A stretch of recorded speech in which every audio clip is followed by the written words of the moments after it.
son of a bitch. Cause Pawn's drunk loves ya.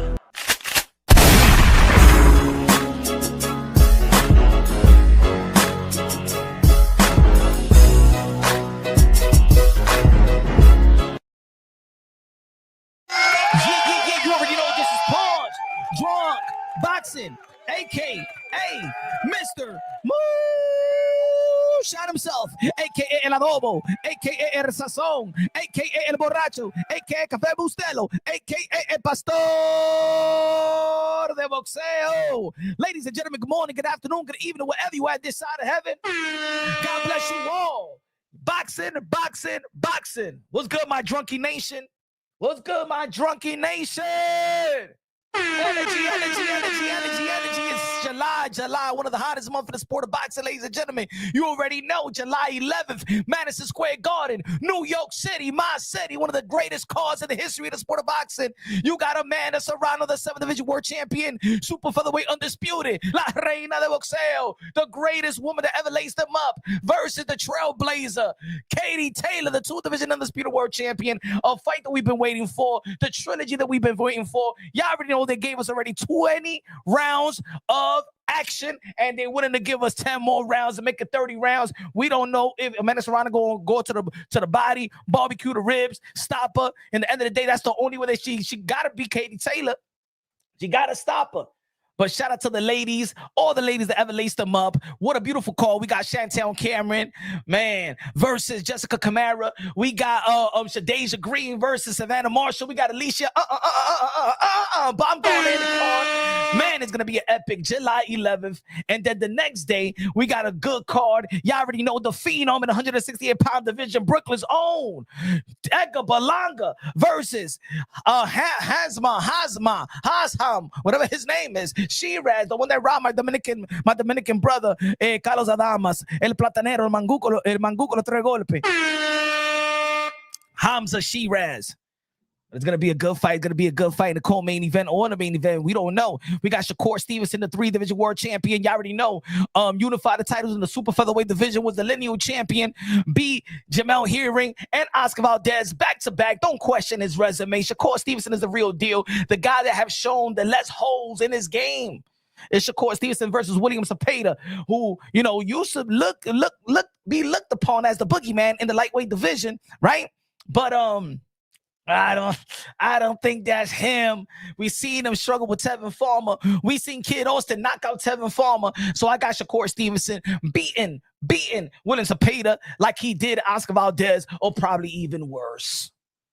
Yes, and we got one of the best matchups of this year. It could be like Gotti, it could be like Ward. Oh yeah. It's Alberto Puello, el Dominicano, el Platanero, el Manguco, los tres golpes, versus el puertorriqueño, half Dominican, former boogeyman, former junior welterweight champion, IBF champion, and Subriel Matias. That's going to be a goodie. That's going to steal the show. That's going to be a goodie. Dominican, Puerto Rican, y'all already know one of the biggest rivalries in sports. Only in baseball, but it could be in the sport of boxing. Just like the Mexican versus the Puerto Rican, the traditional rivalry. Y'all already know it's punch on boxing. We high octane up in here, baby. We got David Morrell back in the ring. Y'all already know David Morrell. Last we seen him was fighting David Benavidez when he, you know what I'm saying? A lot of people thought that it was a premature move for him to fight David Benavidez. He made a good account of himself. He's back to the drawing board. Go and do what it do. El Cubano, David Morrell back in the rhythm of things. Shout out to Gary Russell Jr. After 3 years and a half, he's going to be back in the ring July 19th. July 19th, another epic day in the sport of boxing. July 19th, one of the epic days in the sport of boxing. We got Manny Pacquiao, the 8th Division world champion, 5-time lineal, 12-time world champion, the ambassador, the son of the humanitarian, the greatest karaoke of them all. He goes, Manny Pacquiao, back in the ring with Mario Barrios, the WBC welterweight champion, the guy that probably had the best resume in the welterweight division out of all the champions, including when Jerome Bruce Ennis was there, Shout out to Jerome Boots, and it's moving on to the 154-pound division. He's been in that teenage body for quite some time. I still wanted him to fight Teofimo Lopez so he could have a legacy fight, so he could have a legacy, a future Hall of Famer on his resume and see what he could have done, just like how Earl Spence had Mikey Garcia. You know, a lot of people was talking about, man, I don't know, Teofimo Lopez moving up Jerome Boots, and I would have loved to see that fight, and he would have got his $11 million and stuff like that, but it is what it is. Jerome Boots and it's moving up. Probably put himself in position in the IBF or any sanctioning body. Would like to see. I've been talking about a fight for a long time for Jerome Boots Ennis. I would like to see Jerome Boots Ennis versus Josh Kelly. Josh Kelly in position for a title shot as well. Maybe Erickson Lubin. You know what I'm saying? Something like that. There's a lot of names at 154-pound division. You already know I call it the landmine division. We call it the landmine division. And shout out, you already know. Tuning in for the supporters. We got a surprise giveaway. Shout out to Charles, Edward, Gesso. Hold on. We got the giveaway. Stay tuned. We got the giveaway. Go tell her how it is for tomorrow. The giveaway is going to be given. The giveaway, the lucky personnel is going to be given. The Canelo Alvarez versus Terrence Bud Crawford. Y'all already know Canelo Alvarez, the 4th division world champion, super middleweight undisputed. Y'all already know the face of boxing, El Rey de Boxeo, King Nello, a.k.a. Cartelo, a.k.a. Cash Nello, a.k.a. Payday, a.k.a. get that out of here, man. Versus the 4th division world champion, 2 division undisputed, the guy that was recognized, the first male that was recognized as the 2 division undisputed world champion, the 4-belt era, Terrence Bud Crawford, moving up. They say he's daring to be great, or he's just daring to get a paycheck. Y'all already know. Terrence Bud Crawford, Canelo Alvarez, September 13th, Allegiant Stadium, Raiders Stadium, Las Vegas, Nevada. And we giving out tickets. Punch Drunk Boxing, Gesso giving out tickets. Who's going to be the lucky and the lucky +1, or the lucky and they decide if it should be their +1? Ooh, yeah, man. The winner's going to have to make a decision as well. We got to do it like that. I know who the supporters are. Shout out to NE Boxing Fan. I know who the supporters are. Dave Fernandez. I know who the supporters are. Mora. I know the supporters are. We know who you are. And if you're not a member, still, I know who the supporters are. I know who be rocking with Punch Drunk Boxing. Anytime we go live, anytime we drop a video, trust me, just like I check the analytics, I check the comments. I know who y'all. Just like I'm checking when I go live and I check in the chat, I know who y'all. I know who genuinely show Punch Drunk Boxing love. Now, when we have something special given out, and then people want to be members, and then when they don't win, they be unmember. When people just subscribe and then they unsubscribe because they don't win, that's not real. They don't deserve it, folks. They don't deserve it. Right?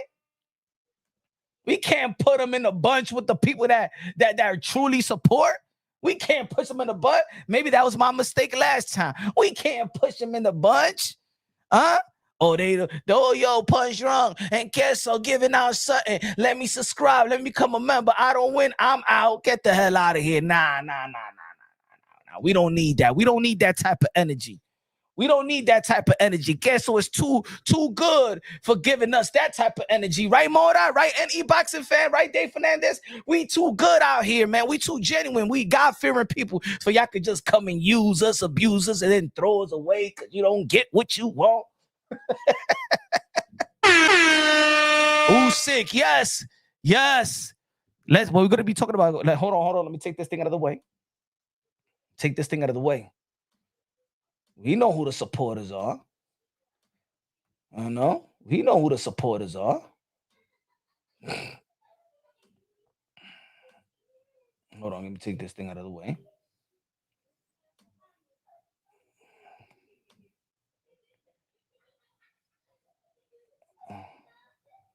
Queso giveaway. You already know. Queso giveaway. Okay. Brian Newman Jr., I already know. Okay. My thoughts. Crawford will be on the Mun Rushmore with a win over Canelo, Floyd, Ali, Sugar Ray, and Bud. $5 super chat. Oh, come on, guys. What? In the 100+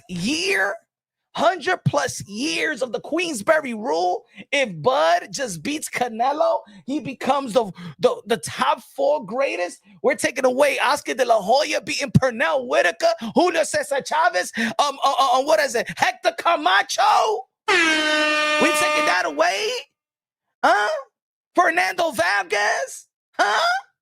We taking that away?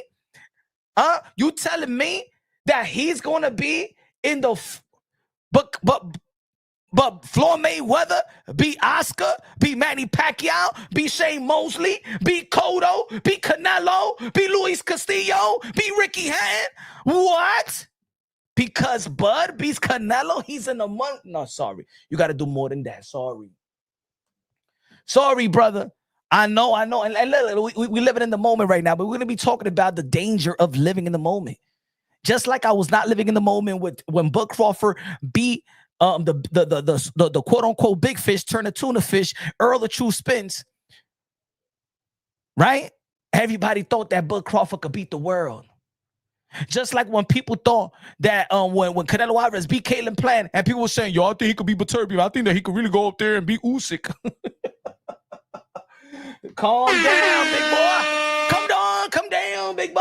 He said 3-weight class undisputed and defeated the cash cow. Still, remember that we got history of the sport of boxing. I'm not saying that you could entertain it. I'm not saying that my brother can look it out with the $5 super chat, my brother. I'm not saying that you don't gotta entertain it. But let's stop living in the moment. Let's not forget that there's a lot of history in the sport of boxing. Let's not forget that Patterson went from damn middleweight, from welterweight, and moved up to the heavyweight division. Let's not forget that Roy Jones Jr. Let's not forget that Roy Jones Jr. was the fighter of the damn decade, pound for pound. Roy Jones Jr. came from 154-pound division, went to the heavyweight division and beat John Ruiz. John Ruiz, when he beat Evander Holyfield. Are you crazy? Stop it!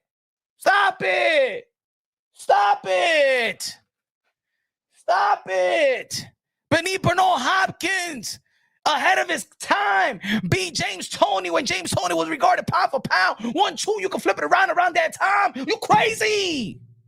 Shit. Calm down, folks. Calm down.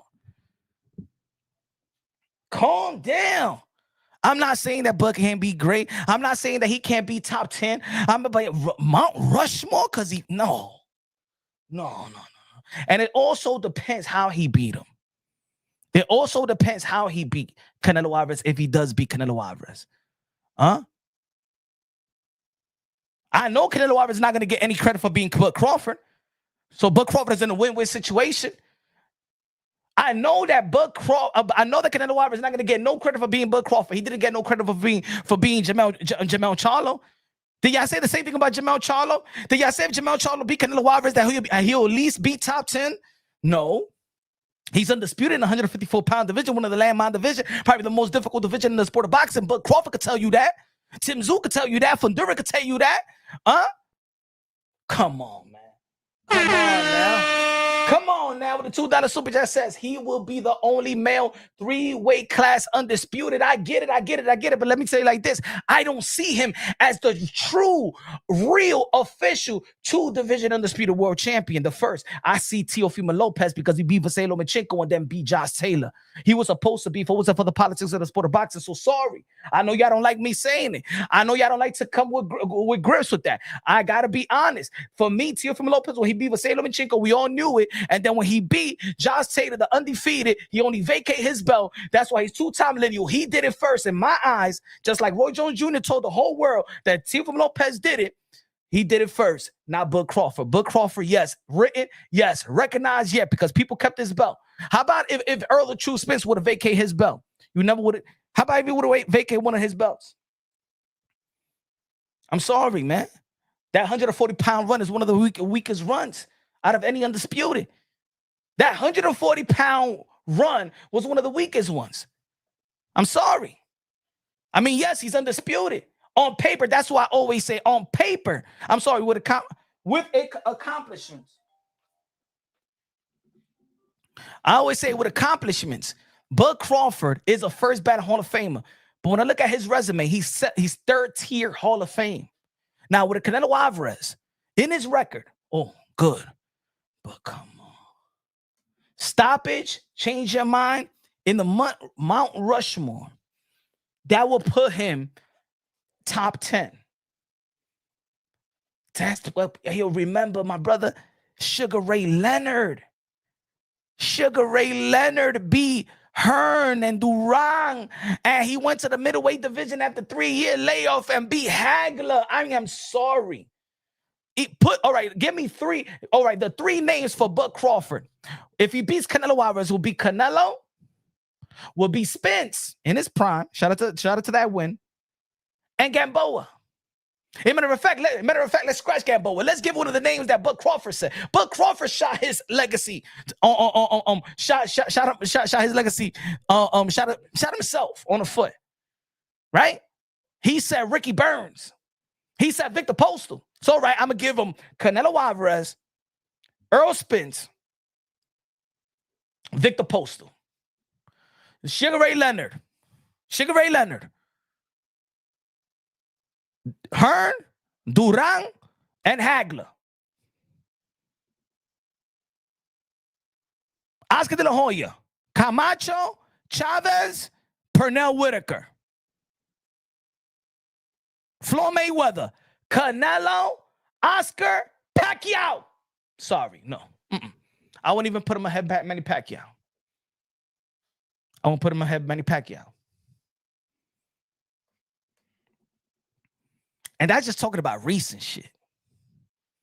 Sugar Ray Robinson, Roy Jones Jr. So go to the heavyweight division. That's a whole. Hey, let me tell you like this, man.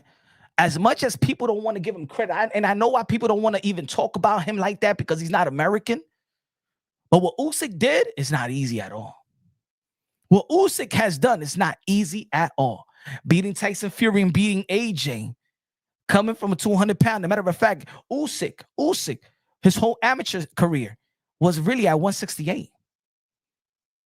He's not even a big dude. Beat 3 undefeated fighters in the cruiserweight division. Like I don't know, folks. And let's not forget that when Usyk fought Tyson Fury, there was already saying that Tyson Fury transition that he could beat any heavyweight in the history of the sport of boxing.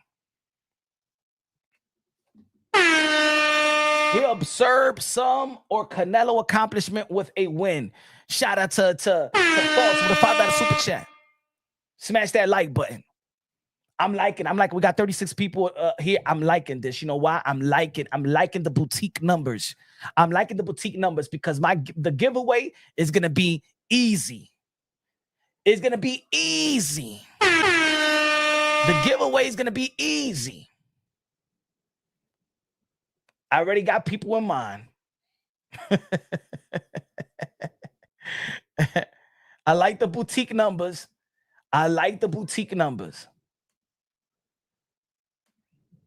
Hold on, give me a second. Crawford and Canelo was the best fight no one really asked for. Yep.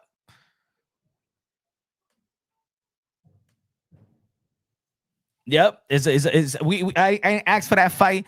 But Crawford and Canelo Alvarez is coming out of one of the worst outings of their elite careers. You know what I'm saying? The outing with William Skull, the outing with Mazurmov.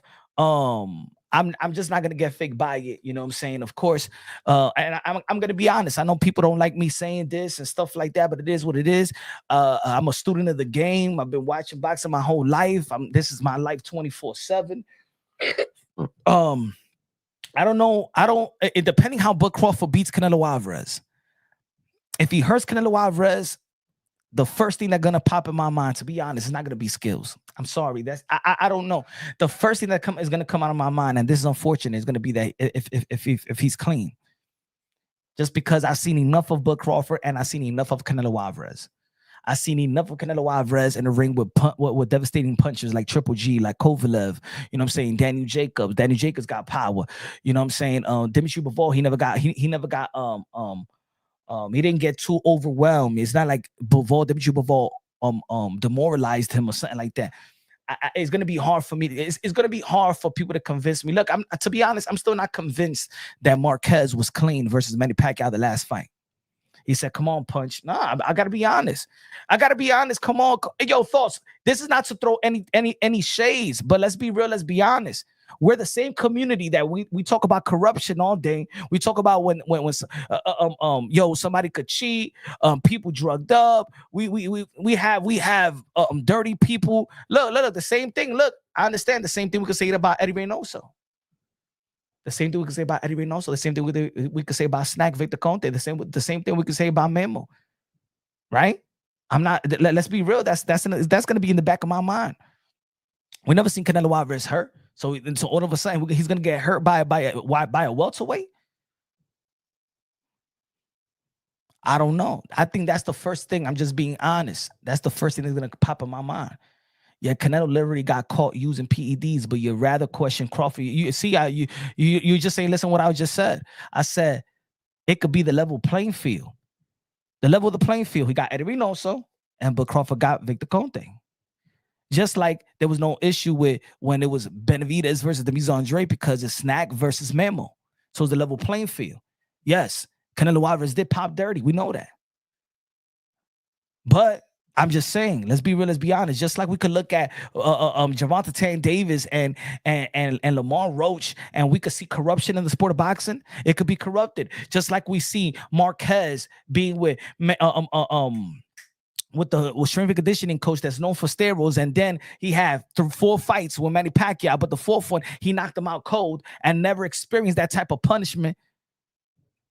Come on, when we saw his body, when we saw Marquez's body, and we saw who he was training with, when he knocked out Manny Pacquiao cold, come on, man. Come on now. We're not stupid at the same time, right? Yes, sir. You're right about that, though. I agree. Canelo Alvarez does have, but I haven't seen Canelo Alvarez overwhelm and beat the crap out of somebody.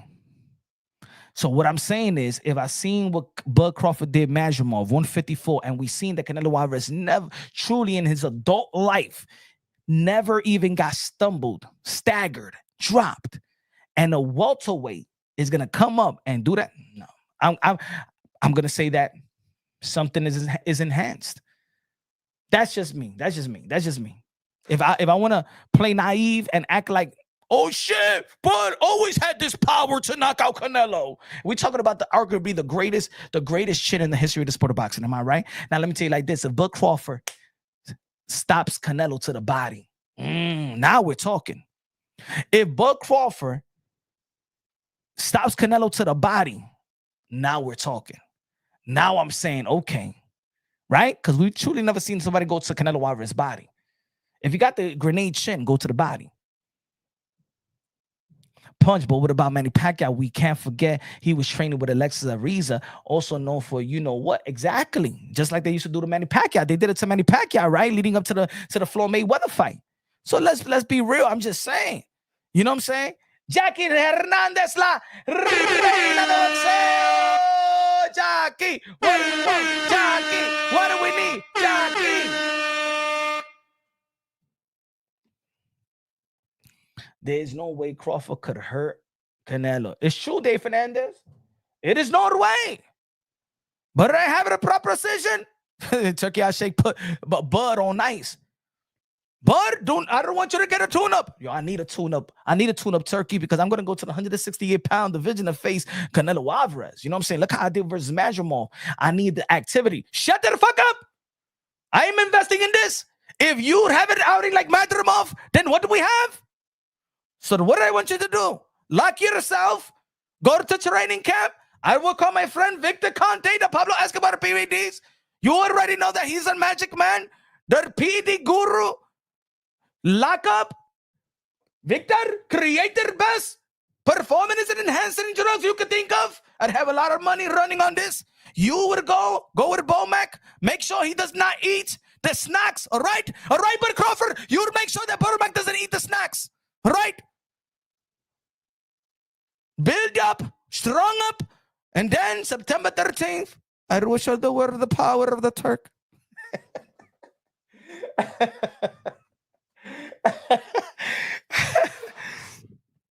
Punch.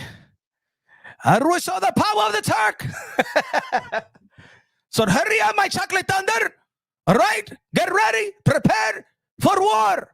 Because this cinnamon bun would not be the face of the boxing anymore. You're pale skin, red-headed motherfucker. Fuck the West.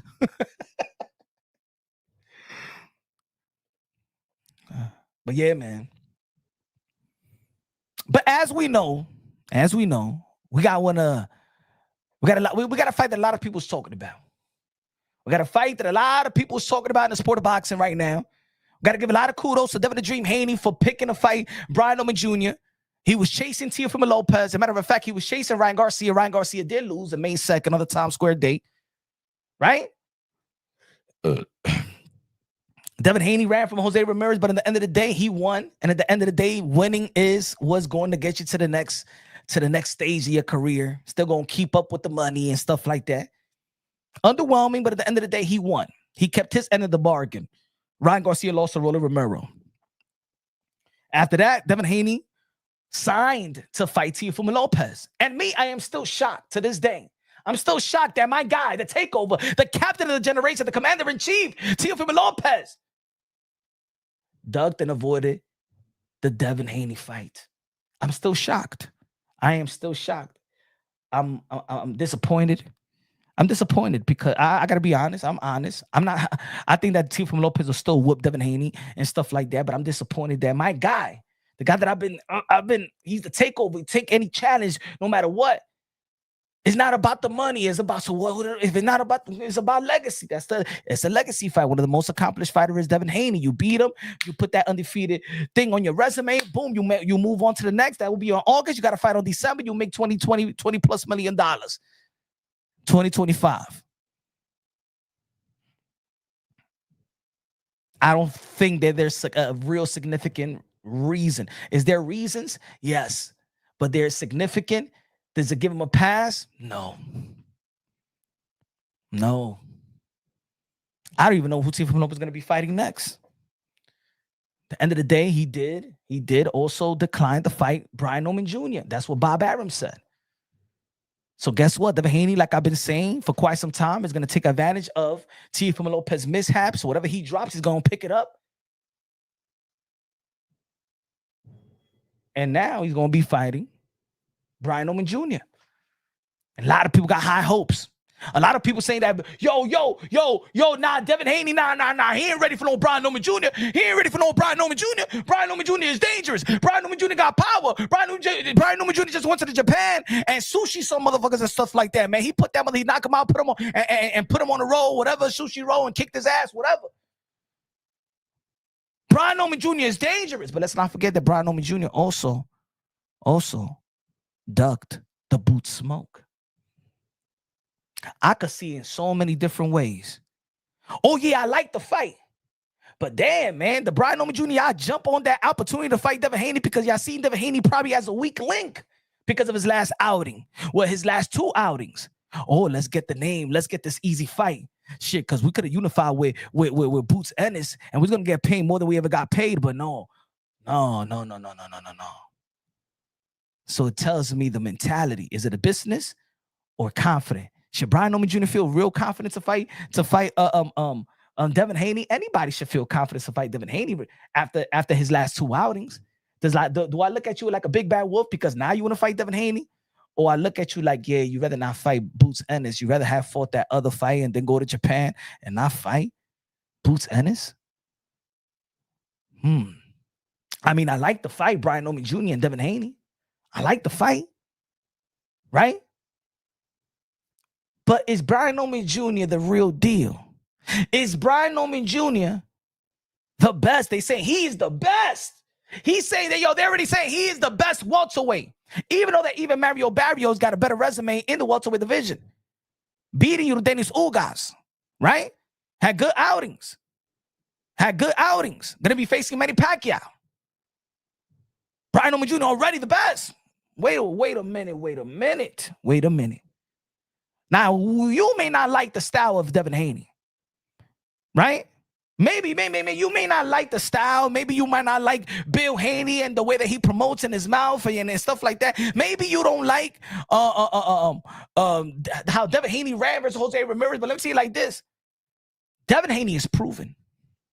As much as he gets hated, he gets the support.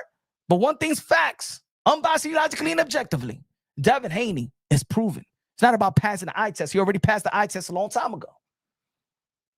He already beaten world-class fighter a long time ago. When Devin Haney was fighting and beating world-class fighters, world-class former champions, Brian Oman Jr. was still fighting 8-rounders and dudes with backwards resume. Now, Brian Oman Jr., let me tell you like this. In the boxing world today, we love the entertainment. I know we get caught up with entertainment. I know we get caught up with the knockouts because we don't have that type of knockouts like we used to see all the time. Right? We seen Bud Crawford. Look at the high invested fighters. Even Usyk, he still didn't get a knockout in the heavyweight division. Bud Crawford didn't get a knockout versus Madrimov. Canelo Alvarez haven't had a knockout in quite some time. Teofimo Lopez haven't had a knockout in quite some time. Ryan Garcia didn't get a knockout in his last outing. You know what I'm saying? It's just lack of knockouts. Lack of pure entertainment. Shout out to Boots. Right? Shout out to Naoya Inoue. Shout out to Bam Rodriguez. You know what I'm saying? But there's still a lack of the high invested fighters. There's still a lack of knockouts of late. Even Virgil Ortiz, great outing, but no knockouts, right? So I understand when we see a knockout like the way we saw Brian Oman Jr. versus in Japan versus Sakasaka Kakakukuki. Huh?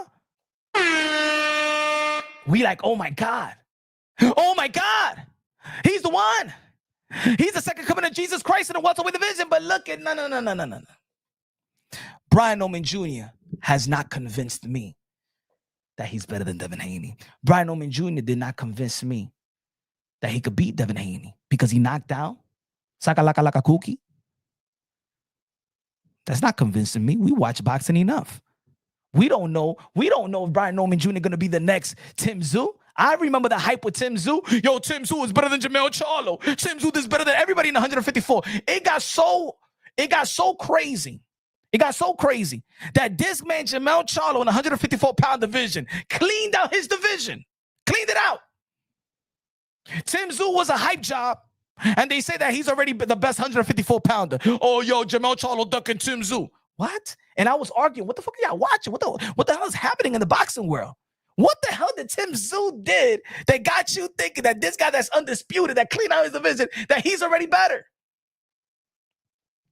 This Tim Tszyu was passing the eye test? Maybe. He was passing the eye test. That's what Brian Oman Jr. is doing. Saka Kuki is no world beater. It's not an ex-world champion. It's never been a champion. Never been an elite fighter. Who is he knocking out? As a matter of fact, ladies and gentlemen, a lot of people been talking about a lot of people got mad because, let's say, for example, and I'm going to bring it right back. I'm going to bring it right back, right? They saying, yo, Jake Paul is ranked. What the fuck? Look at his resume. Who has he beat? And I always tell the people, shut the F up. Don't set yourself up to lose a debate. Because all these fighters, and I'm not going to say all of them, 90% of your favorite fighter, of the high invested fighters that you see as elite today, if you look at their resume for the first 10, 15 fights, smoke and mirrors, manufacture. And ladies and gentlemen, as much, and this is it can't be no disrespect, but because this is a fact, as much as I like what Brian Oman Jr. of late is bringing to the table, Brian Oman Jr. is still a guy that's right now passing the eye test, but he's still a manufactured fighter.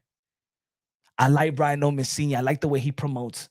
I like what Brian Oman Jr. is doing of late, but let's not forget right now, he is not a world beater. He didn't beat a true ex-world elite champion, former champion like that. Brian Oman Jr. is still a manufactured fighter. Let me tell you like this. In my opinion, Kid Austin's win over Tevin Farmer, knocking him out in the first round, is more of a better win than any win that Brian Norman Jr. had. Brian Norman Jr. versus Devin Haney would look like Devin Haney versus Regis Prograis. I think so. Let's go. All right. Y'all think I'm talking shit? Y'all think I'm talking mess? All right, hold on. You let me know, folks. You let me know. Let me know if I'm wrong. Hold on. Let me take this thing out of the way. Let me know if I'm... Remember, I break these down unbiased, logically, and objectively. It's not personal. I like what Brian Norman Jr. is bringing to the table. I believe it's a good fight because of the perception is that Brian Norman Jr. is on the up and Devin Haney look like he's on the down. So it looks like they're meeting in the same level. Or Brian Norman Jr. got hype, so we're hype about it. Oh, he got power. Oh, Devin Haney can't take a punch. Oh, he's not ready for it. Hold on. This is Brian Norman Jr., folks. This is Brian Norman Jr., 28-0. Let's look at his resume. Let's go. Let's go. Let me see if he's manufactured or not. 0-2. Debut. He beat a guy 2-17. 7-68. What the fuck is a 7-68? 5-33. 3-7. 1-8. 4-9. 2-33. 3-7. 12-14.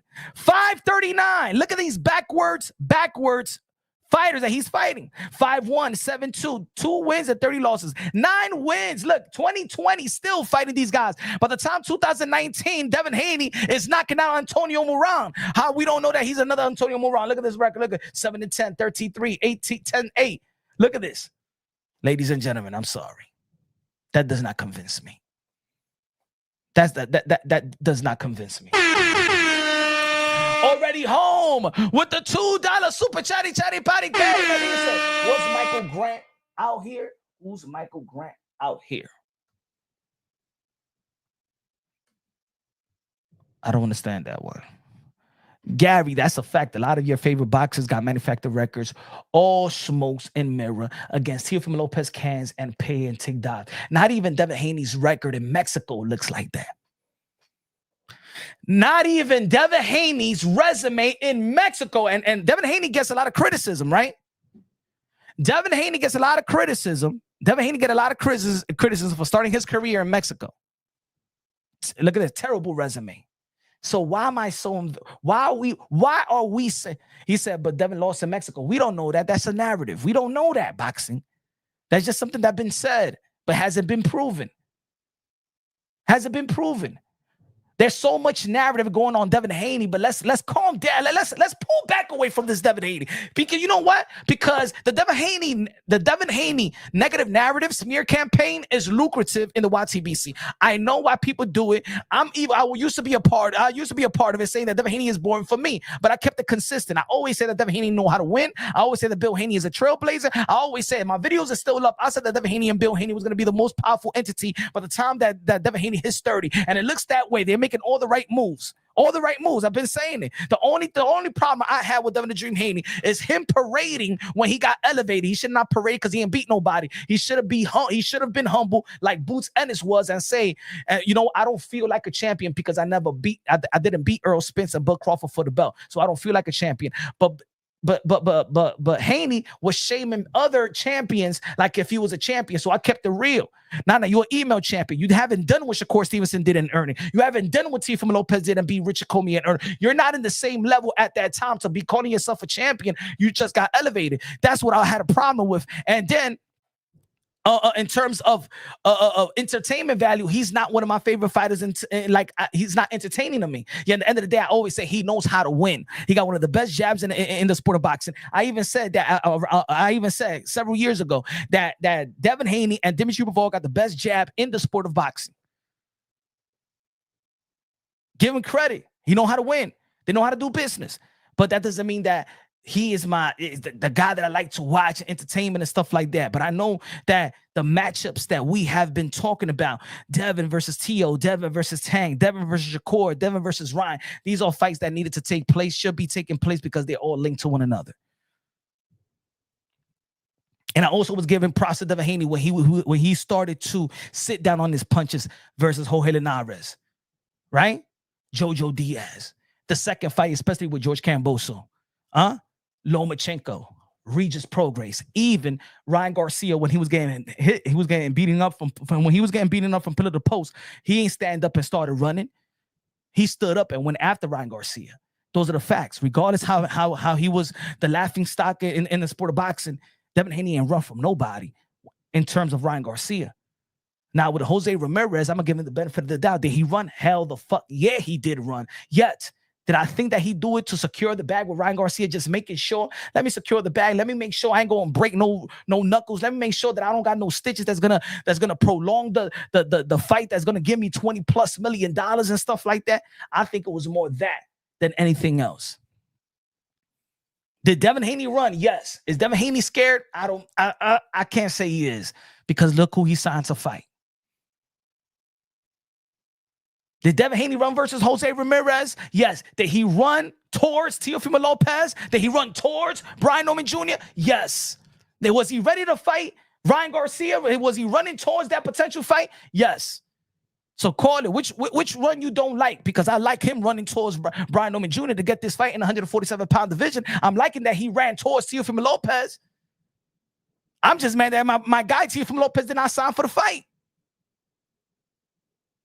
So am I going to question the cojones in the heart of Devin Haney just because of the Jose Ramirez, that one fight? Nah, man. I'm going to give it the benefit of the doubt, just like I gave Shakur Stevenson the benefit of the doubt after the Edgar de los Santos fight. Because prior to the Edgar de los Santos fight, 4 fights straight, he went out there and tried to hurt his opponent. Yoshino, Hearing, Oscar Valdez, Concepcion. Devin Haney's heart and cojones is not in question anymore. Devin Haney's heart and cojones is not in question. Now, the way that he approached a fight, that's in question. Brian Norman Jr. looking like he's a force to be reckoned with. But there's been no force. There's been no force. Devin Haney could outbox Brian Norman Jr. Devin Haney, if he established his jab like he once did, because in the last 2 fights, he haven't established his jab. I think that's what he need to get back. Be more alert. Be more smart in the defensive end. Devin Haney know how to survive. Even with Ryan Garcia, he ended on his feet. Even when he got hit by Jorge Linares. If you look at that fight when he got hit with Jorge Linares and he did the salsa, and then he went to the corner, came right back, right? Came right back. Guess what? I think they doing the fire thing for July 4th. They practicing right now.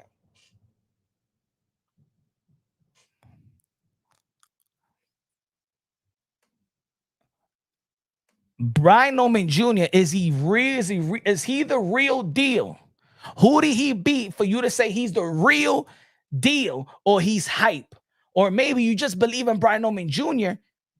because I remember when it was Brian Norman Jr. versus Boots, 90% of the people was picking Boots in this community.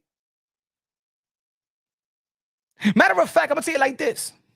Brian Norman Jr. was not even considered to be very good yet. You know why? Because if they would consider Brian Norman Jr. in the same level the same level as Boots or even Mario Barrios, The Ring and the Ring magazine would have never put that belt on the line for Boots and Stanionis. That was actually a disrespect to Brian Norman Jr. and Mario Barrios, because they were the people that does the ranking and the panelists and the pundits that put people into the Hall of Fame consider Boots Ennis so far in terms of skills and talent that they already gave the lineal champion to the winner of Boots and Stanionis. In all reality, it doesn't happen like that. I used to talk about this Brian Norman Jr. and Boots Ennis, and nobody used to pick Brian Norman Jr. to beat Boots. Brian Norman Jr. just came about and talking that, oh yeah, he could beat this one. He could beat. People didn't even think that Brian Norman Jr. could beat Tio. But because the couple of knockout victory that he has now, but against who? I'm gonna tell you like this: if Brian Norman Jr. would have knocked out Danny Garcia, Sean Porter, even an old veteran, make a good account of himself, he would have fought Boots. Knock out, Ugas. Do something to Keith Thurman, ex-world champion, something like that. If he would have done something like that to those guys, then I would have been like, you know what? But he hasn't fought that. Dave Fernandez says Boots is still suspect. And if Boots is still suspect, imagine Brian Norman Jr.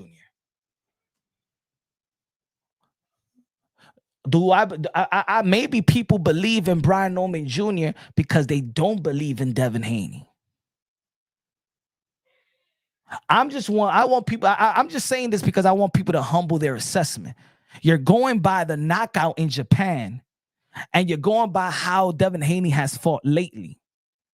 Oh my God, if Ryan Garcia could hit him with the left hook and do damage, then look at the left hook of Brian Norman Jr. He could do that to Devin Haney and it'll be damaging as well. But let me tell you like this as well. Not only has Devin Haney has beaten ex-world champions, elite at one time, because Jose Ramirez was an elite 140 pounder. He also has beaten Olympians. Devin Haney has also beaten Olympians. Jose Ramirez, Olympian. Jojo Diaz, Olympian. Lomachenko, Olympian. Devin Haney knows how to win. Devin Haney knows the point system. Devin Haney knows how to box. Forget about, I want Devin Haney to get knockouts. Who does it? Who does it? We want every fighter to be entertainment and get knockouts. But when Devin Haney fight within his style, that's unfavored to us, it's very hard to beat Devin Haney. When Devin Haney says, F y'all, I'm not going to go for the knockout like I did with Ryan Garcia. I'm not going to stand toe-to-toe like I did with Vasily Lomachenko because you guys was pressuring me to be more entertaining. The more that Devin Haney was trying to do what we was asking him to do, the more suspect that he looked. But as soon as he said, you know what, F y'all, I am going to win the way that I win, he pitches almost a shutout versus Jose Ramirez. And even though that we're going around and filing the petition, no running, turkey out shake, no running in the sport of boxing, motherfucker, the Tom and Jerry fight, I don't want it, I'd hate it. In the end of the day, he don't hate it that much because he's already given Devin Haney some cash to fight Brian Norman Jr. He doesn't hate it that much. I'm going to tell you like this, how much you want to bet that turkey out shake ain't never gonna give William Score a payday? How much you want to bet? How much? Look, Create said boring. Haney will run. I'm gonna say it like this: is he gonna run? Is he gonna run? But is he gonna run and win on the scorecards? Because let me say it like this: the licensed judge don't give a fuck what we think. They going by the rules. The licensed judge is not saying scoring. Oh my God. Well, Devin Haney's going to lose this round because he's running. I don't give a damn what he did. No, he ran. No, I'll give it to Jose Ramirez. No, he's running. No, that's against my 4 criteria of the sport of boxing. No. Round 3, running again, Devin Haney. No, he's going to lose it. I can't understand it. That wasn't it. That's why even us with our outrage, even Turkey Out Shake with our outrage, and other boxing content creators in our outrage, we're going about it the wrong way. We have to say, yo, stop running. No, what are we going to implement into the 4 categories and how to judge a fight? Because in the end of the day, the rules is 4 criterias: clean, effective punches, ring generalship, who controls the 3-minute intervals of each round, right? Clean, effective punches, jab, secondary, power punches is primary. Clean, effective punches. Ring generalship, who controls the 3-minute intervals of each round? Who controls the fight? What pace of the fight? What style of the fight? Who is the ring general? Ring general. Effective aggression and defense. Devin Haney didn't get hit. Devin Haney won the ring generalship. It was his pace. It was his style, regardless if you like it or not. And he landed the most punches. So he won 3 of the 4 criterias. We could be mad all we want.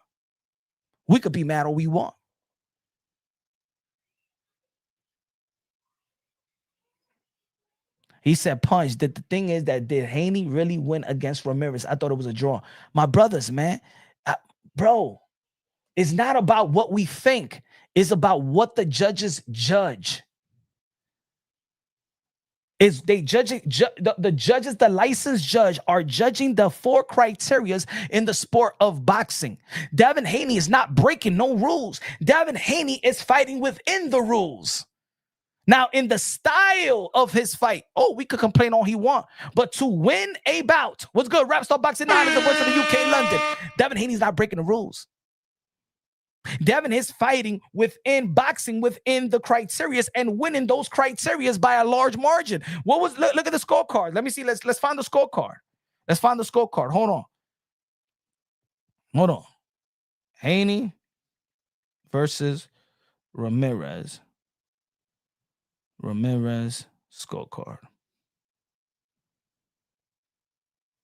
Look at this. Devin Haney. No, not this one. That was a Lomachenko. All right, which is this one? Is it this one? No, that's New York State Athletic Commission. No, that's Devin Haney and Ryan Garcia. Why they don't have it here, man?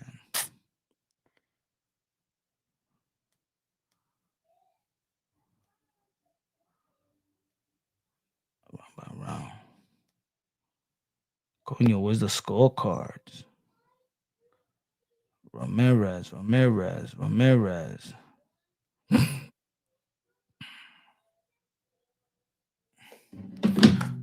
Smash that like button, ladies and gentlemen. Hold on. Let's get it. Because I know he won 118. What was it? One was 118.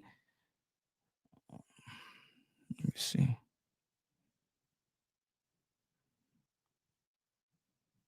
Haney.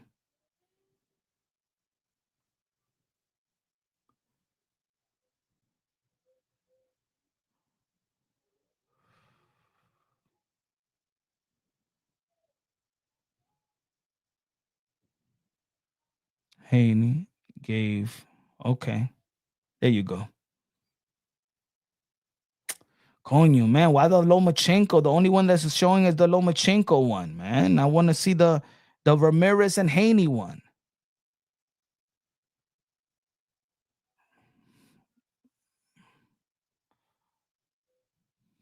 Give me a second, man. Fucking Google is dumb today.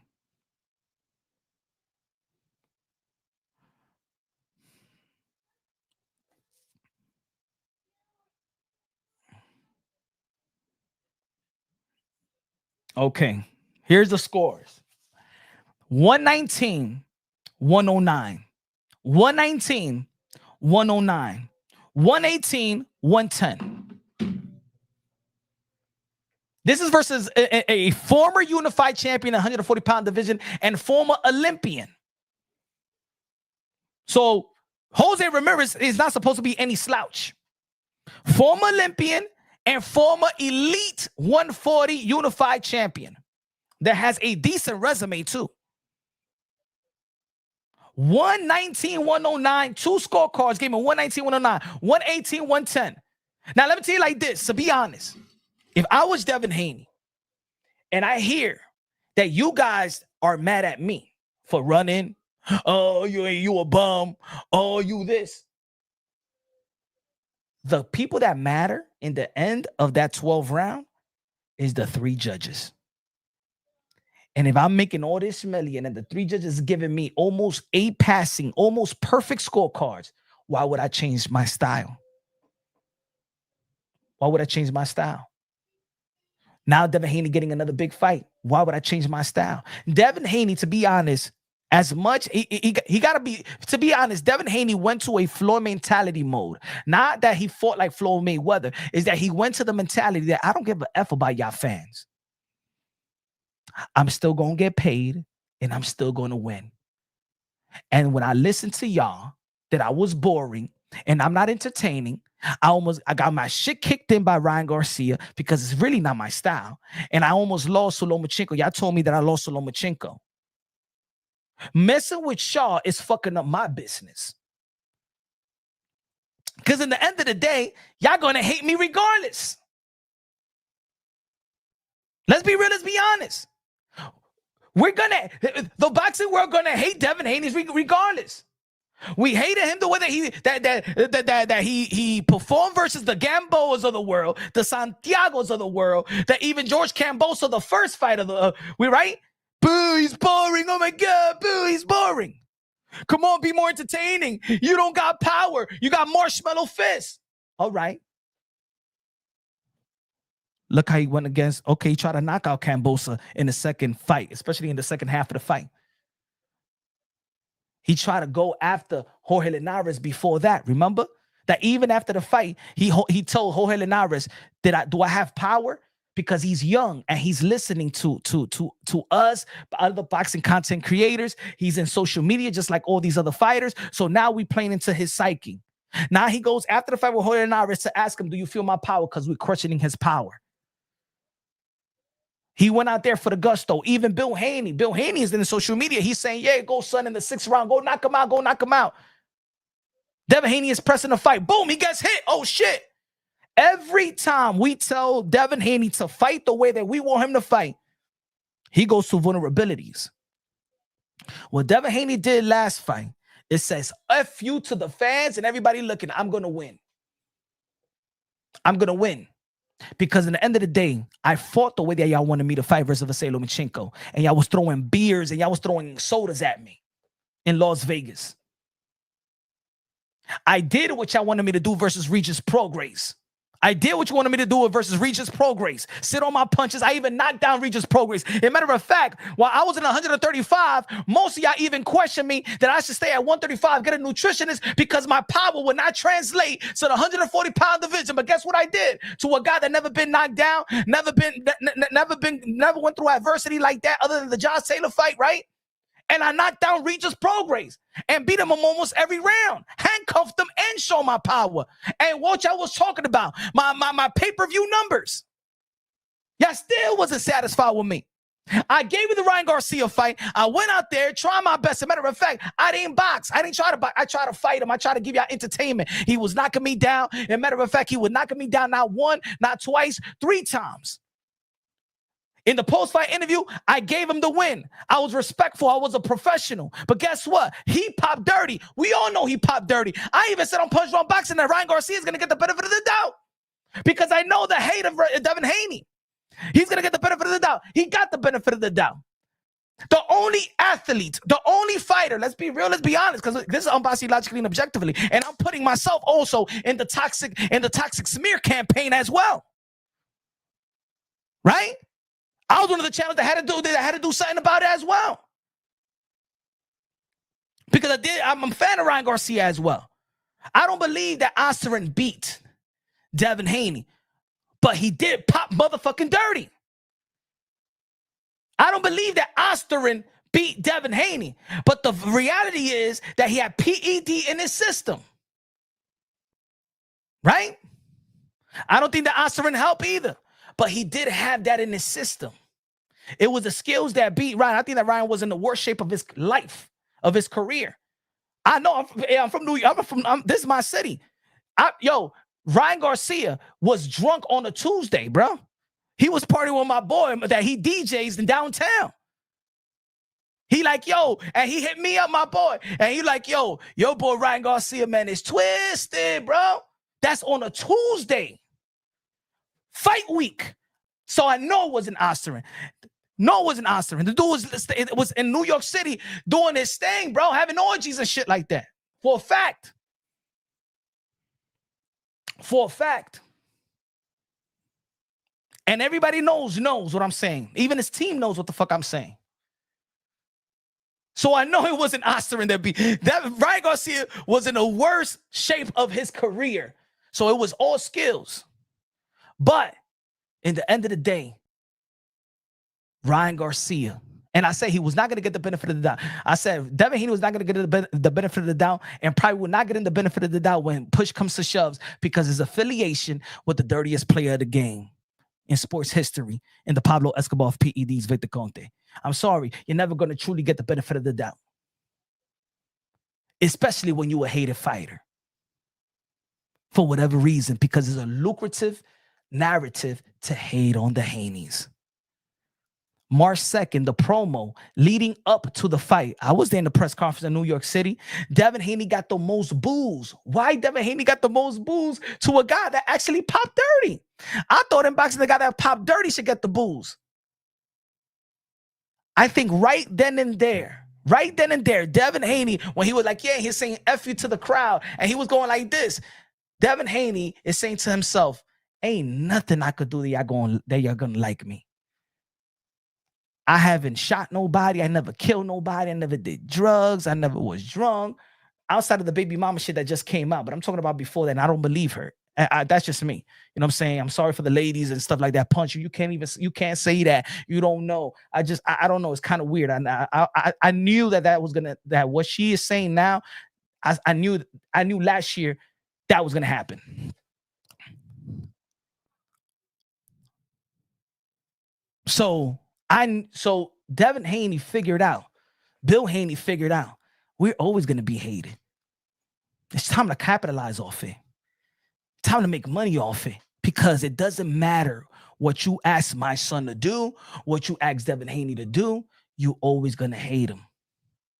It doesn't matter if he sits down on his punches. It doesn't matter if he goes toe to toe. It doesn't matter if he dates the woman that you want him to date. It doesn't matter if you want to sign the fighter that you want him to sign.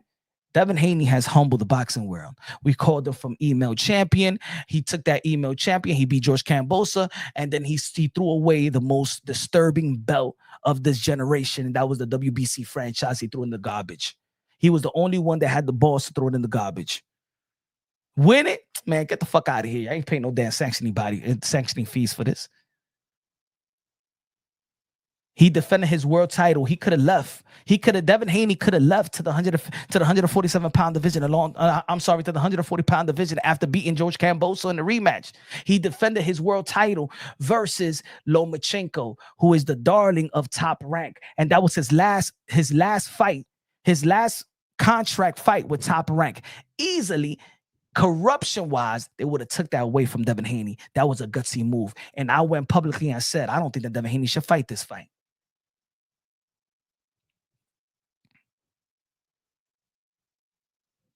I don't think that he should fight this fight. That's a gutsy defense. But you know what Devin Haney wanted to do? He wanted to shut everybody up. He wanted to tell y'all that I was ready for Lomachenko when I was calling out Lomachenko. As a matter of fact, I'm going to give that guy the opportunity that didn't want to give me the opportunity. I'm going to show him what humble is. I'm going to show him what's giving the opportunity looks like when you don't deserve one. And he did. He gave the guy the opportunity that didn't want to give him the opportunity. And he had, and also Lomachenko at the time had the powers that be not give him the opportunity. The reason why there was not a real genuine tournament in the WBC tournament. That's why Teofimo Lopez left to the IBF, because he knew he cannot get Vasily Lomachenko through the WBC. This guy said it. Mauricio Sudamon said it. The president of the WBC said it, that they're not going to enforce the mandatory challenger for Lomachenko. Teofimo Lopez went the WBC, the IBF route for Nakatani as a final elimination, got Richard Comey, and they got Lomachenko. We can't forget nothing about that. And then when he moved up to the 140-pound division, Devin Haney could have fought anybody he wanted. He could have tested the waters. You know who he tested the waters against? Against Regis Prograis. And guess what? Around that time, people was looking at Josh Taylor sideways because people felt that Josh Taylor lost to Catterall. The time that Teofimo Lopez and when Devin Haney fought Regis Prograis, people were saying that the best junior welterweight at the time was Regis Prograis and Josh Taylor. Josh Taylor didn't have momentum. Regis Prograis did have momentum when he won the world title versus Cepeda, the vacant world title. He didn't go another route. He didn't go to the Montana Love. Let me fight Montana Love. Let me fight Brandon Lee. Let me fight let me fight a top 15. I don't need a rush. He went there to fight Regis Prograis, who had great momentum going in. As a matter of fact, he didn't, because a lot of people felt that he lost the last fight versus the Dominican fighter, right? So let me take that back. Regis Prograis didn't have great momentum. Josh Taylor and Regis Prograis didn't have great momentum, but people saw them like this at the time. They saw him as A1, A2. The best junior welterweight at the time was Josh Taylor and Regis Prograis. Teo for Josh Taylor after Devin Haney for Vasily Lomachenko, but then the next guy will be Regis Prograis. And then Devin Haney after Regis Prograis for Ryan Garcia, when Ryan Garcia had a good outing versus Duarte. Well, Duarte looking dangerous right now too, right? Even when Devin Haney came back, May 2nd, people didn't think that it was smarter of him to get the Jose Ramirez fight. He got the Jose Ramirez fight.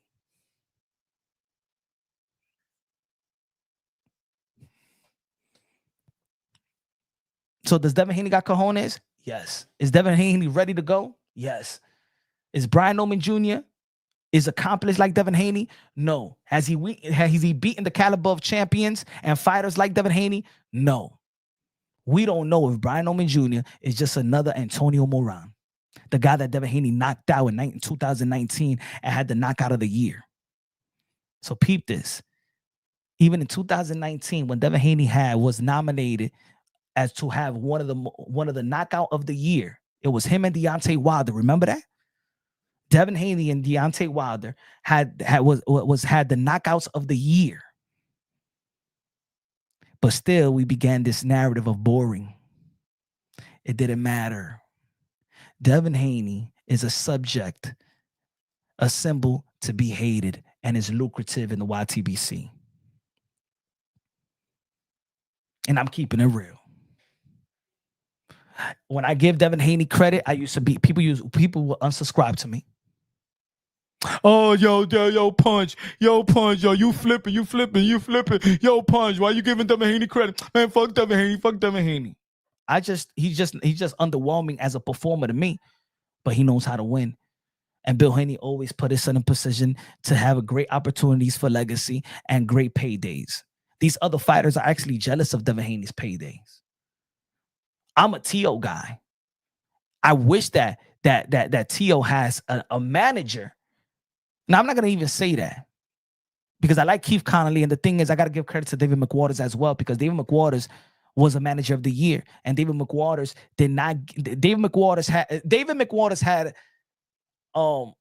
had more confidence in Teofimo Lopez than a lot of managers, because David McWaters put Teofimo Lopez in the ring with the Nakatanis and the Richard Comeys and the Vasily Lomachenko when even the promotional companies were saying no. Now, I don't know the dynamic of why managers was changed, because I got to give credit to David McWaters as well.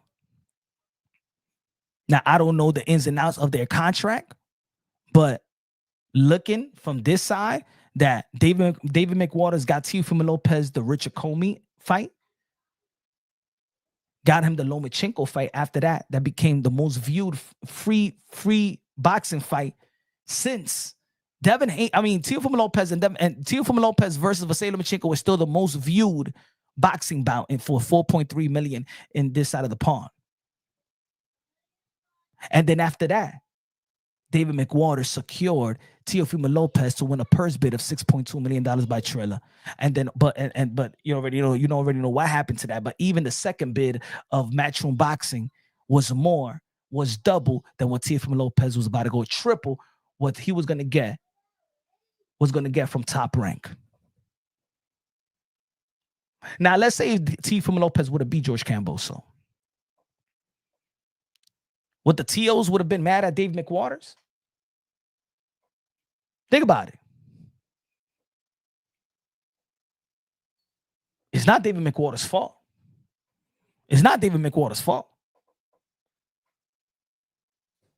And then after that, even that they got you a Pedro Compa fight, they got you a Sando Martin fight, got you to headline Madison Square Garden. Now, if massive Teofimo Lopez supporter didn't show up, that's on the supporters. That's on the fan base. Has nothing to do with, like say David McWaters. And then you got Josh Taylor.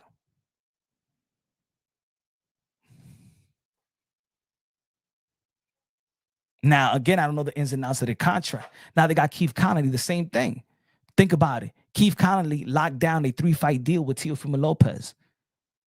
But guess what? They wanted to change things. Turkey Out Shakes people wanted to change things. And this is the reason why we've been talking about this. It went from 11 million to 8 million and stuff like that, even though that Keith Connolly did almost secured an $8 million payday versus Devin Haney.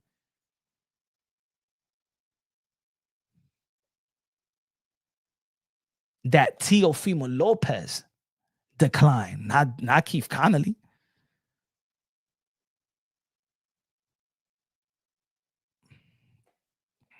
Yo, Teo, I'm saying that T.O.'s career has not been mishandled, in my opinion. Looking from the outside, looking in. But we don't know the ins and outs of the contract. Sometimes I'm gonna tell you like this. It's just like I feel like this. It's like when you buy a car, right? And you like this new car and you buy this car, right? And it costs you $40,000, you finance it, you lease it, whatever. And then it's up to your 6 years and you're still paying the same amount that you was paying when you first got it. Now you got an old beat up car. Taking it to the mechanic here and there. The warranty, the $100,000 warranty has run out. But you're still paying the same car note. Right? Man, this car, man, the bank. Now you're getting mad at the bank for. No, what are you getting mad at the bank? It's almost like when the Lock signed to P. Diddy, and shout out to P. Diddy. I don't know why they didn't give him no damn bail. He should get a bail. He should get bailed out, bro. That's crazy. They denied his bail. That shit is whack, bro. That's whack.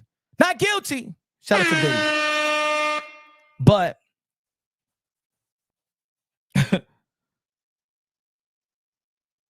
it's almost like the Locks and Diddy, right? The Lock signed a $100,000 deal. You split it in 3 ways, right?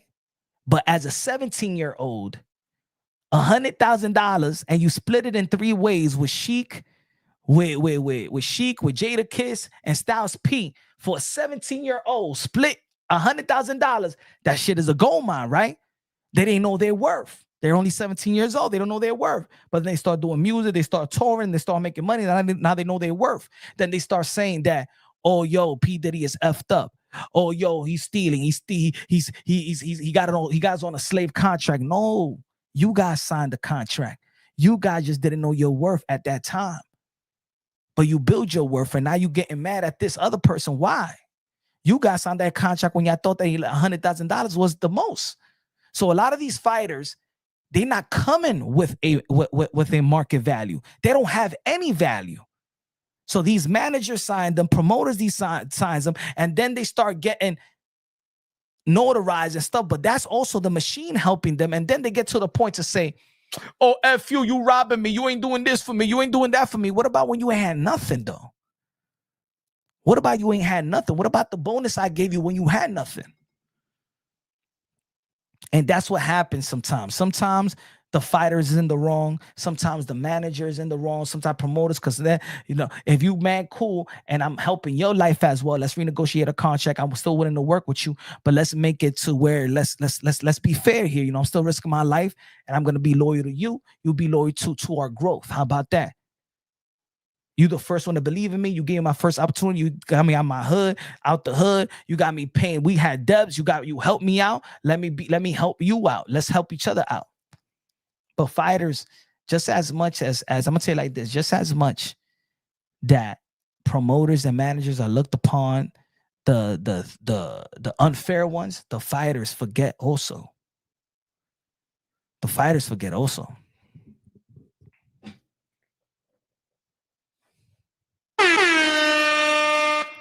The fighters are not fair either.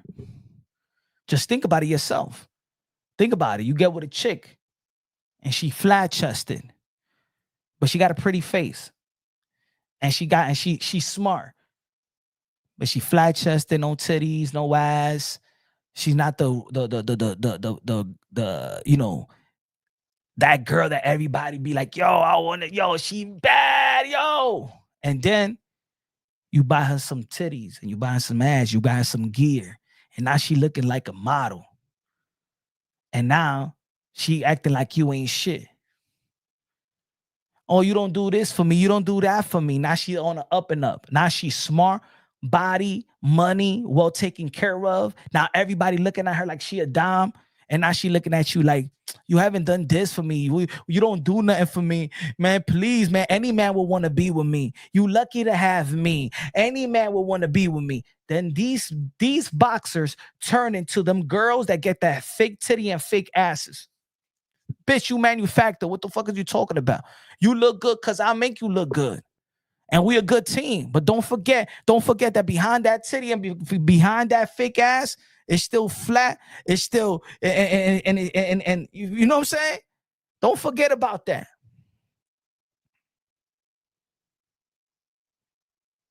And that pound of makeup. Eddie, you treat me like an animal. What have you done for me lately? Dun, dun, dun, dun. Ooh, yeah. Eddie, what have you done for me lately? You treat me like an animal.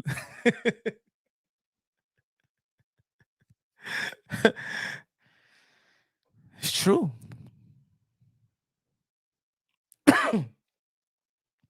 You know? Look at Deontay Wilder's ex. Hey, yo, look at Ugas ex. Yo, look at Ugas ex when he first got with her, and then look at her now. I think she's dating another athlete or something like that. I think she's dating a baseball player or something like that. She's dating somebody in the industry. You remember when Ugas bought her booty and titties.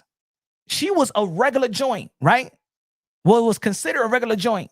Maybe still considered a regular joint. Man, after a fight, he bought her this. He bought her one left cheek. Another fight, he bought her the right left cheek. The left cheek, then the right butt cheek, because he wasn't still making a lot of money. When he beat Manny Pacquiao, he gave her the plastic surgery and he gave her the 2 titties.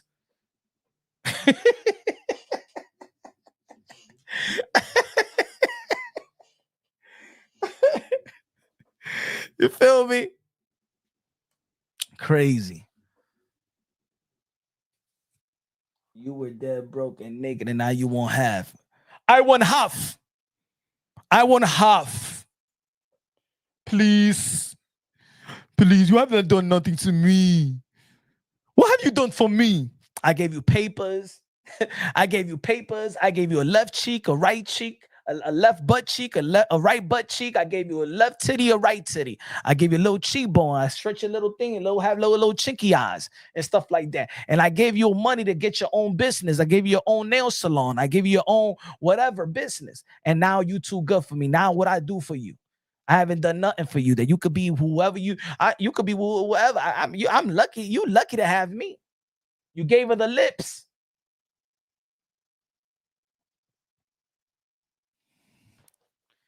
That's boxing. That's boxing.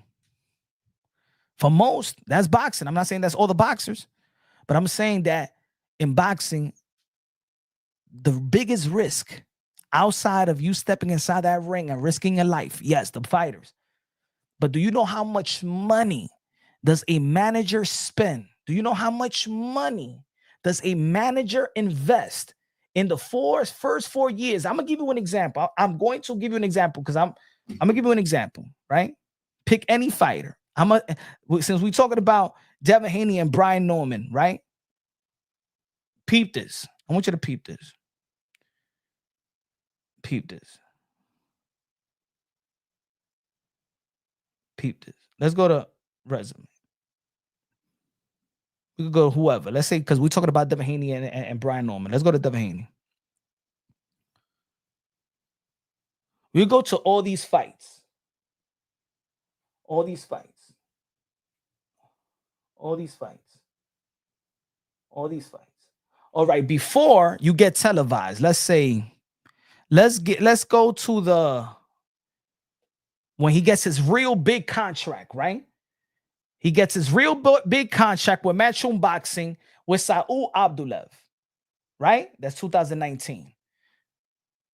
You turn pro 2015. So regularly in boxing is 4 years of buildup in the professionals. Really, right? For the most part. How much you think did Bill Haney invest for 1, 2, 3, 4, 5, 6, 7, 8, 9, 10, 11, 12, 13, 14, 15, 16, 17, 18, 19, 20, 21, 22. For the first 20, let's say 21 or 20. Just say 20. Let's round it off to 20.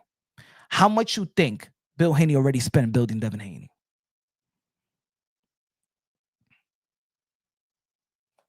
Oh, I got it. How much you think? How much you think David McWater spent? How much you think a Keith Connolly spent? How much you think to build a fighter?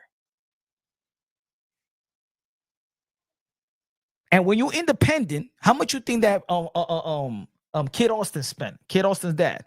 Think about it. When you're building a fighter independently, you're paying your fighter. Let's say the first fight here's $1,000, and I'm paying the other opponent $1,200. Or $700 or $1,000. Just to put it this way, the second fight here's $1,100 or $1,200. Here's I'm paying you $2,000. I got to pay your opponent $2,000. Here's is because remember y'all on the same level.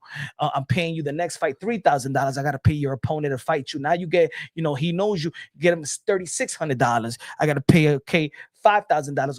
Now that's just the fight. That's just the purse. That's just the purse. Forget about now the fees.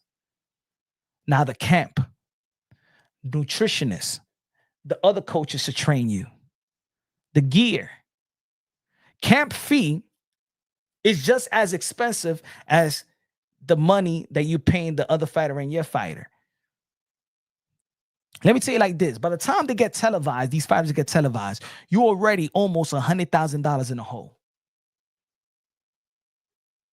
Maybe $200,000. Maybe $150,000, $250,000 in the hole by the time they get a TV deal. So now when he fights Saul Abdullaev, now we got signed by Eddie Hearn. I'm just giving you. I'm not saying that this is just the actual shit. I'm just giving you the how it goes. Now you get a TV deal. You got your bonus. Boom, boom. Here's whatever bonus. It could be 100,000, 75,000 signing bonus, 50,000 signing bonus. Now you start making your money back. But let's not forget all the struggles to get you to that TV deal, to that promotion deal. Let's not forget all of that. So by the time, but you getting the fighters getting, but you getting mad money, motherfucker. Do you know how much I spent for us to get here? And how about this? How about this that the fighters don't take into account? What about when you put yourself $100,000 in the hole and then you lose? That's it. Pérdida. You lose. Do you know how many managers lose out already? Yo, boxing is the worst investment, really. It's the hardest investment. It's almost luck. Think about the people that was investing in Elvis Rodriguez and then he lose to Sims Jr. I'm just saying. But let me tell you like this, ladies and gentlemen. Tomorrow is the day. Tomorrow is the day. It's going to be to a lucky supporter. If you've been supporting, you a member.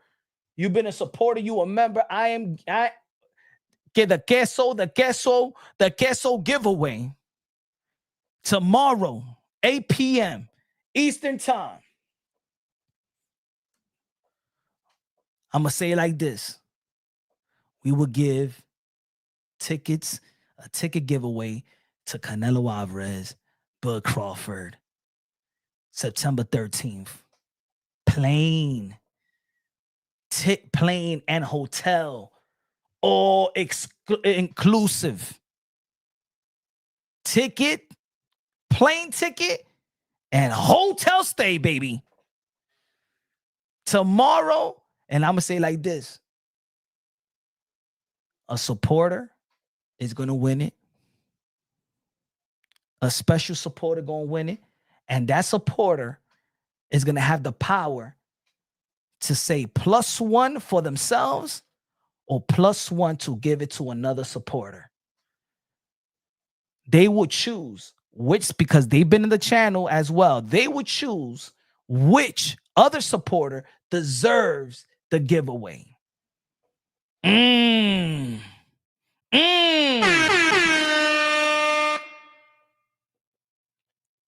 Because I know who supports the channel.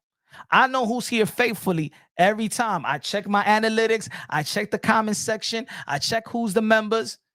That special person will have the power to pick their +1. Either it could be their own family member and say, you know what, Punch, I don't think that these other people really support you. Or their +1 will be another supporter of Punch Run Boxing, all inclusive, plane ticket, 3-day stay in a hotel, and to go to one of the biggest events in the sport of boxing, Canelo Alvarez versus Bud Crawford. Tomorrow will be the day.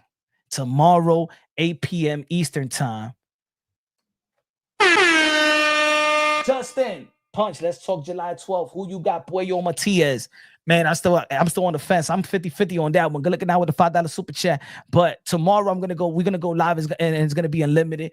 Right now I got time restriction. I really gotta get out of here. But tomorrow we're gonna be talking about who's gonna be the winner. We're gonna know who the winner want to choose from the other supporter, and it's gonna be like that. Plane ticket, all inclusive, hotel, and I already know who will make that decision. I already know who will make that decision, right? Just be sure that if you win, that you are available for July what? July 11th? No, July 12, 13, 14. Are y'all free that day? Let me know. Don't be like, y'all, oh man, I don't know. I'm going on vacation already that day. I got something plans. Huh? Are y'all free? Or y'all free? Let me know if y'all free. For the Canelo fight is $100 for a ticket. No. We ain't giving no nosebleed tickets. We not giving nosebleed tickets. We giving official ticket. We giving you tickets that people go and dream about. We giving you those tickets that, you know what, you can afford. Brought to you by Charles Handler Queso. And you know, when it comes to Queso, you know, when it comes to Queso Punch Drunk Boxing, he's rich. He is you rich. know it's legit. Say he's got his own money. I mean, you know it's legit. His own money. You know it's legit. The Queso giveaway tomorrow. The Queso giveaway tomorrow. Who's gonna be the lucky? Shout out to the members of the Casa supporters. There's gonna be a lucky supporter, and that supporter is also going to choose their +1. Yup, their +1. It could be their mama, it could be their child, it could be a cousin. That plus is going to have the power to pick who is going to be their +1. And I got their +1 too. Let's go, baby. Let's go. Smash that like button. Oh, y'all with that? Is that good? Hold on. Is that good? The supporter that's going to win is going to pick their +1 with another supporter. Is going to pick their other supporter for a +1, and they going to pick it because they know the channel. Because the person that I'm going to give this one knows this channel just as much as I know the channel. Knows my supporter. They be in the chat on the live show. They be commenting. They've been engaging as well. So I'm going to give. They're going to help me out, and they're going to pick their +1. And I'm put it like this. Y'all don't got to sit together. It don't have to be maybe, okay, don't it's not a ticket for together. You go this way, you go that way, but they're going to pick a +1. Y'all already know, God first, everything second. Fight Plus Survive, Eagle Shoot champions. I'm a peace out. Stay tuned tomorrow, 8 p.m. Eastern time. Love you. God bless, and on to the next.